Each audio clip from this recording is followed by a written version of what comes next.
और पुलिस वाले जो है तो वहाँ से भाग गए उनके गिरते ही।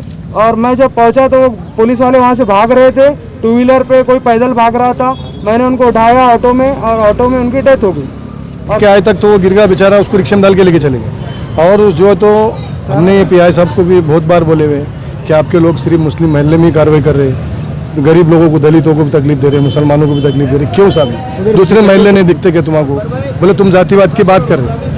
और वो बच्चा रोजदार था और घर में था सर, वो बच्चा रोजदार था और वो रोजगार होने के वास्ते वो दम से आया, उसका बाईपास हुआ है पहले। और इस तरीके का जुल्म पुलिस का बोले तो नहीं बर्दाश्त करेंगे साहब। अब ये अगर पुलिस वालों पे कार्रवाई नहीं होती और जो पीआई इंचार्ज है उसके ऊपर भी कार्रवाई होना चाहिए सर, क्योंकि वो इंचार्ज है ना उनका, वो उसके ऊपर कार्रवाई नहीं करे तो हम आंदोलन करेंगे साहब उसका। आप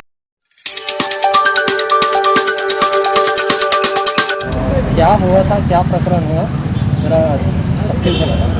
मैं मेराज खान, मजीद खान, मृतक फेरोज खान, खदीर खान मेरे चाचा थे जो घर पर आराम कर रहे थे। उनका 1 महीना पहले जो तो हार्ट का ऑपरेशन हुआ, बाईपास हुआ। तो पुलिस के 2 लोग 3 लोग आए और उनकी जो दुकान थी कटिंग की, वहाँ पर बच्चे जो है तो काम कर रहे थे। और लॉकडाउन जो है तो इतना चल रहा है, उसके बच्चे जो है तो पेट के लिए बेचारे दुकान खोलकर बैठे थे। अब पुलिस का इतना जुल्म बढ़ गया है कि हर बार आ रहे 1000 दो, 500 दो बोलकर पावती फाड़ रहे, नहीं फाड़ रहे, लेकर जा रहे। मालक को बुलाओ बोलकर वो बेचारे पेशेंट को घर पे से बुलाकर लेकर आए। जब घर पे से बुलाकर लेकर आए तो उनसे सही तरीके से बात नहीं कर रहे थे। उनसे बातचीत में धक्का मुक्की हुई, उनका पैर फिसला और शटर पे गिर गए और जिसकी वजह से उनका सिर फूट गया। और 8 एक टाके का इतना जितना सिर फूटा उनका। और पुलिस वाले जो है तो वहाँ से भाग गए उनके गिरते ही। और मैं जब पहुँचा तो पुलिस वाले वहाँ से भाग रहे थे, टू व्हीलर पे, कोई पैदल भाग रहा था। मैंने उनको उठाया ऑटो में और ऑटो में उनकी डेथ हो गई। और पुलिस वालों के खिलाफ सख्त से सख्त कार्रवाई होना। माननीय उद्धव ठाकरे साहब से हमारी गुजारिश है कि इनको सस्पेंड करो और इनके खिलाफ 302 का एक्ट लगा दो। नाम बोले आपका? मेराज खान।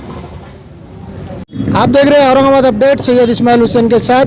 अभी जो एक बहुत ही दर्दनाक वाक़या जो उस्मानपुरा में पेश आया है किसी एक सैलून पार्लर वाले के साथ, तो हम जानते हैं यहाँ के चश्मदीद गवाह जिन्होंने ये वाक़या देखे हैं, जो पुलिस वालों की बेदर्दी की वजह से किसी एक नौजवान की जान से हाथ धोना पड़ा। जानते हैं पूरा वाक़या। आप यहाँ पर मौजूद थे जिस वक्त ये वाक़या हुआ है? मेडिकल के ऊपर मौजूद था, गोली लेने गया था मैं। वो भाग के आए तक तो वो गिर गया बेचारा, उसको रिक्शा में डाल के लेके चले गए। और जो है तो हमने ये पीआई साहब को भी बहुत बार बोले हुए कि आपके लोग सिर्फ मुस्लिम महल्ले में ही कार्रवाई कर रहे हैं, गरीब लोगों को, दलितों को भी तकलीफ दे रहे हैं, मुसलमानों को भी तकलीफ दे रहे हैं, क्यों साहब दूसरे महल्ले नहीं दिखते क्या तुमको? बोले तुम जातिवाद की बात कर रहे। और वो बच्चा रोजदार था और घर में था सर, वो बच्चा रोजदार था और वो रोजगार होने के वास्ते वो दम से आया, उसका बाईपास हुआ है पहले। और इस तरीके का जुल्म पुलिस का बोले तो नहीं बर्दाश्त करेंगे साहब। अब ये अगर पुलिस वालों पे कार्रवाई नहीं होती और जो पीआई इंचार्ज है उसके ऊपर भी कार्रवाई होना चाहिए सर, क्योंकि वो इंचार्ज है ना उनका, वो उसके ऊपर कार्रवाई नहीं करे तो हम आंदोलन करेंगे साहब उसका। आप क्या बोलना चाहिए? हमारे जो मामा है उनको घर पर से बुलाकर लाया गया कि उनके साहब को बुलाओ, और आने के बाद में सीधा मार दिया उनको डंडा। तो उन्होंने दुकान खुली रखी थी? कैसे? खुली नहीं थी, नॉर्मली 1-2 कस्टमर उनके पहचान के, रिलेशन के थे, रमज़ान के लिए बना रहे थे। आदमी लोग को उन्होंने डांटे, बोले तुम्हारे मालक को बुला कर लेके आओ, पौती फाड़ना है। वो घर पे से आए, उनसे बहस हुई और उनको मारने की वजह से वो गिर गए।